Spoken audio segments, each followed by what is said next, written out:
నమస్తే మిత్రులారా, నేను మీ శ్రీనివాస్ చౌహాన్ అడ్వకేట్. మిత్రులారా, డిక్రీ మరియు ఆర్డర్ అంటే ఏంటి?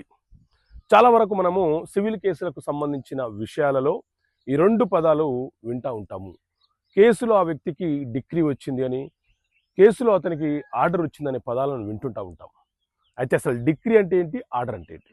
మిత్రులారా, మన దేశంలో సివిల్ వివాదాలు పరిష్కారం కోసం సిపిసి సివిల్ ప్రొసీజర్ కోడ్ అనే చట్టం బ్రిటిష్ కాలం నుంచి అంటే 1908 నుంచి అమల్లో ఉన్నది. ఈ చట్టాన్ని చివరిసారిగా 2002వ సంవత్సరంలో సవరణ చేసినారు.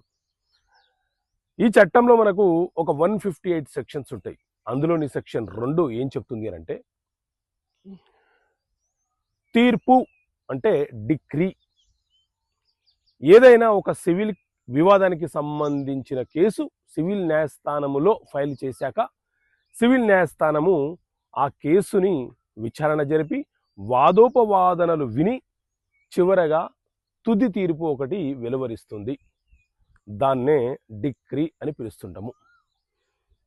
కేసు కొట్టివేసిన దాన్ని డిక్రీ అనే పిలుస్తారు.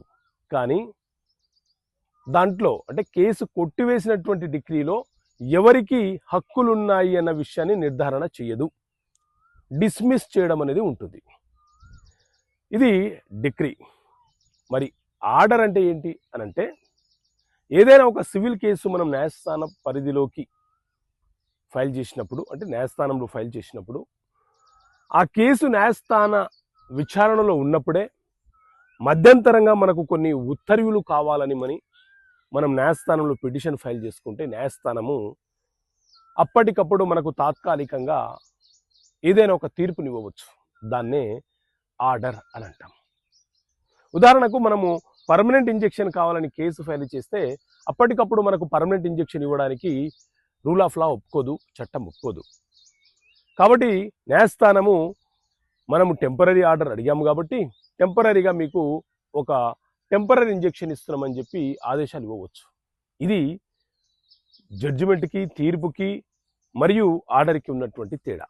అయితే విడాకుల కేసులో, అలాగే నష్టపరిహారం కోరుతూ కేసు ఫైల్ చేసిన సందర్భంలో, యాక్సిడెంట్కి సంబంధించిన కేసులలో వచ్చే తీర్పులన్నీ కూడా తీర్పులుగా, డిక్రీలుగా పిలువబడవు. అవి ఆర్డర్లుగానే పిలువబడతాయి. ఇది గుర్తుపెట్టుకోవాల్సినటువంటి అంశం. ఓకే మిత్రులారా, థ్యాంక్ యూ. జై హింద్.